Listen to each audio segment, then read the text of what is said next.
I'm going to invite the band to come on back up here. Y'all come on back up here and sit. Y'all can sit on the stage or wherever's comfortable, because I'm going to need your help in just a minute. You can help me from your respective places. I want to tell you a quick story. I was in a group years ago, and I heard this story being told in Philadelphia, and it was actually a storytelling workshop in breaking patterns, breaking free of addictive patterns. But as I've continued to tell this story to young and old alike, it's always interesting to me how this story speaks to so much more. Because in reality, most of us are caught up in addictive patterns. We just don't see them. We live in narratives that we can't see out of because we're in the middle of them. And so hard sometimes to see beyond. So, here's a story from Russia, a little fable. There was once a fox, a very clever fox, who had 1,000 thoughts. He had 100,000 thoughts. And as he would run through the forest, he would always sing to himself, I have 1,000 thoughts, at least 100,000 thoughts. Which one I choose, it matters not. I have 100,000 thoughts. And he would sing as he would run along the path. Now, you guys on my left, you're the fox. You ready? I have 1,000 thoughts, at least 100,000 thoughts. Which one I choose, it matters not. I have 100,000 thoughts. Don't try, Mike. Don't worry about it. It's okay. It's okay. It's just a vocal part. I know it's an instrument. This is where you let go of the instrument. Sell the instrument. It's a new path for you, my friend. It's a new path. Okay. All right, so that's your part, all right? So the fox, he was running through the forest. You ready? He was running down a path, and he was singing, I have 1,000 thoughts, at least 100,000 thoughts. Which one I choose, it matters not. I have 100,000 thoughts. Running along this path, as he is often wont to do, as we all are often wont to do all the time, running down our paths. At the other end of the path, unbeknownst to the fox, there was a hunter. Hunters are always there. They're always around. And, of course, the hunter had no idea what was coming down the path, but things always come down paths. And so the hunter dug a steep pit, covered it up with branches, leaves, and grass, and thought to himself, I wonder what I'm going to catch in my pit. And he walked away. Meanwhile, here came the fox. I have 1,000 thoughts, at least 100,000 thoughts. Which one I choose, it matters not. I have 100,000 thoughts. And he got to the covering of the branches and the leaves. He didn't see what was going on. And of course, as soon as he stepped onto the branch, broke through, and he fell to the bottom of the pit. Hit the pit.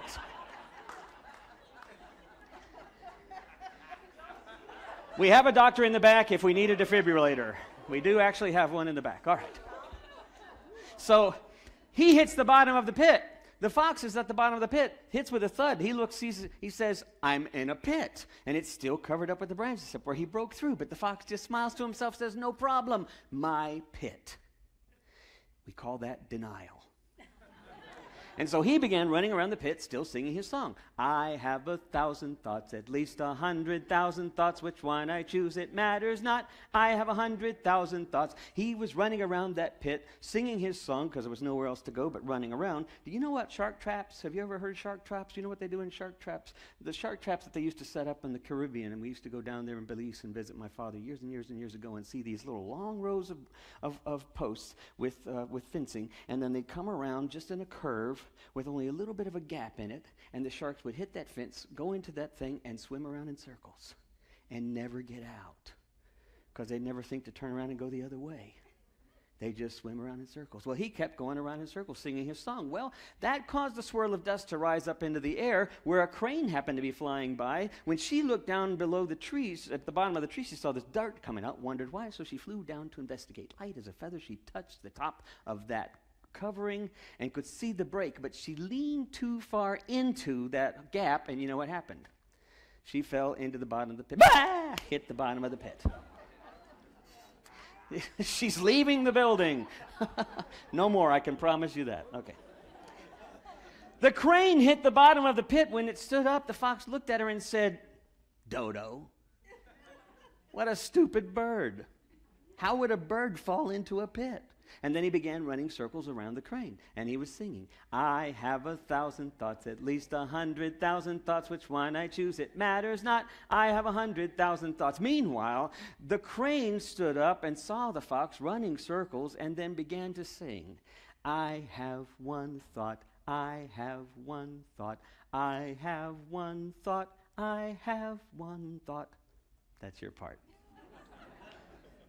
I have one thought. I have one thought. I have one thought. I have one thought. I have 1,000 thoughts, at least 101 thought. I choose it matters not. I have 100,000 thoughts. I have 1,000 thoughts. Which one I choose it? Which one I choose it? Anyway, it got pretty crazy.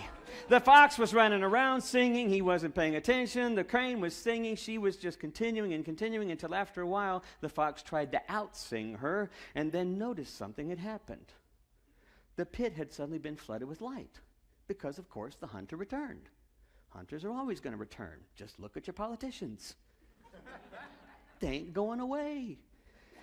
The thing was filled with light.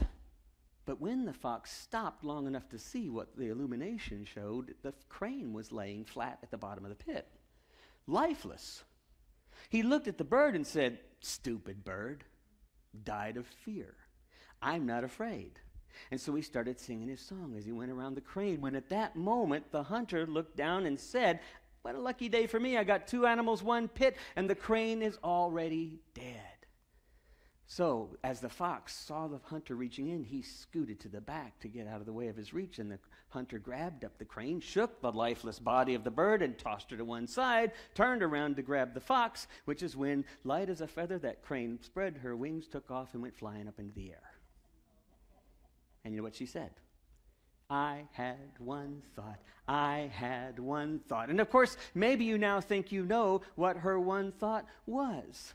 But at that moment, the hunter, angry that he'd lost one of his cats, reached down to grab the fox, said, "You're going to be a fur collar for my coat," and started to walk down the path towards his shed, when out of nowhere, here came that crane, flying with such focus and such speed towards the hunter that he panicked, dropped the fox, covered his face to protect himself, and the crane flew over his head. Whereupon both crane and fox went off free into the woods. When the crane caught up with the fox, she said, "You know, fox, 1,000 thoughts, not a bad thing. Everyone should have them. But even 100,000 thoughts is a waste of time unless there's always one good thought on your mind." Do y'all remember this story about the crate, the shipping crate that was dropped off of a ship back in 1992 coming over from China, dropped 20,000 rubber duckies in the ocean? Did you ever read about that? No? You need to look it up. It's a fascinating story. Stuff gets dropped off of freighters all the time. People, the freighters are always losing things. But this one was novel because here's this steel crate. It falls off and sinks down to the bottom of the ocean, and over time the elements break the thing open, and all of a sudden there's 20,000 ducks. And where's Bert and Ernie when you need them? I mean, they're nowhere around, and you got all these rubber duckies. Well, what was interesting, of course, was that just the humor of it. Everyone just thought it was funny to see rubber duckies floating around everywhere. What scientists began to discover inadvertently, accidentally in fact, was that if you started watching where these rubber duckies were landing, you could start learning a lot about the ocean currents which affect our environment. And they were learning different currents and patterns and how things happen in cycles. And they were just getting all sorts of new insights because of this accident. But there was a bunch of the duckies, a couple of thousand, that got trapped in the Northwest Pacific Gyre, it's called. It's in the northwest part of the Pacific Ocean between Japan and the northwest coast and Alaska and the Andalusian Islands. It gets caught. There's this sort of constant sort of circular pattern of the current that things can't escape. They just keep circulating in that same pattern. And so these 2,000 ducks were just constantly rotating around in that pattern. And over a period of years, they wouldn't notice much and that was changing. Until somebody, completely by accident, noticed they were doing aquatic research there, and noticed a pod of whales through their sonar. You know, a group of whales making their way to spawning grounds. But shortly after they had passed, it changed the current. And some of the ducks got free. while others were caught back in the current. Our text this morning is interesting because I think it invites us into a way in which to see outside our narratives. Because we get caught up in our narratives in ways that we can't see. We get caught up in political processes in ways that we can't see outside of. We get caught up in taking sides. There's just things that are almost so pattern-like that they feel biological, as though we can't escape them. We're just caught in them. And then there are some that are emotional, that are much more personal, that we get caught in, that we just can't get out of. We lose a job, or we lose someone we love, or we just have a negative narrative that we've never been able to challenge honestly or authentically, and we just get stuck in them. Sometimes these patterns get really big, right? Sometimes we don't see the repetitions in our lives for maybe a few years at a time, or even longer, 5, 10 years at a time. But then we find out we're right back in that same pattern. How do we get out of that pattern? But what I want to suggest to you is that Micah's text suggests a way in two ideas, in two perspectives, so to speak. The first thing is to think of what's required. Well, Micah the prophet is telling the Hebrew people, who are constantly caught in and out of cycles, right? That's the whole narrative, which is so interesting, right? It's captivity, freedom, captivity, freedom. God's with us, God's abandoned us, God's with us, God's abandoned us. It's this constant pattern. And Micah says, what does the Lord require? Well, simply to love justice, to do mercy, to walk humbly in creation, with creation, to walk humbly. That's all. And it seems simple enough. But there's another level to this that hadn't occurred to me. The whales. Because I deeply believe, I truly, honestly believe, there are whales in our lives. And we don't often know they're there. In fact, if you were to sit back and think about the ways in which your life narrative has gone, there's been things that have happened that you can't quite pinpoint, but because enough of them happened, enough people happened in your life, enough situations happened in your life that finally offered a way out of that gyre, that suddenly offered a way to sort of break that cycle. There are whales deep beneath the surface that are also part of this amazing creation. But on the surface, sometimes it's simply doing something that can break the cycle. Simply doing something. And doing it over and over, if it means a small, kind act. I read something recently. One of our members in here posted this. Becky Shanlifer posted this, and I saw it and wanted to repost it, and then a thought occurred to me, and I wrote it down on Facebook. Some of you might have read it. It's from the Talmud, and it's from the 303rd saying of the Talmud, and it says, "Do not be daunted by the enormity of the world's grief.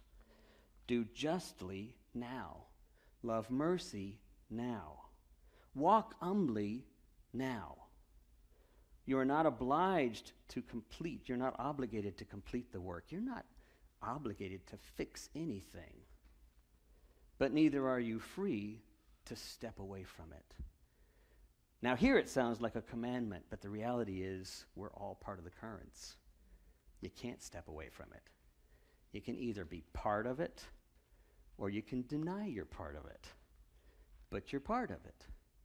You're not obligated to fix the currents. You're just obligated to participate. And it occurred to me as I was thinking about what we can do, I want to suggest to you that the simplest acts you can come up with, whether it's intentionally smiling to someone, whether it's truly looking at someone's face and saying, "I see God. I know God's in there. I know the all present is there. I'm just not sure how to get in touch with it." But if you can show that kind of awareness of one another, and maybe the simplest act of kindness, slow it down. Let people know that you appreciate that she added up the money and gave you change. If you can do the simplest of acts, then maybe, one, by the sheer volume of people beneath the surface doing stuff, maybe we begin to change the current.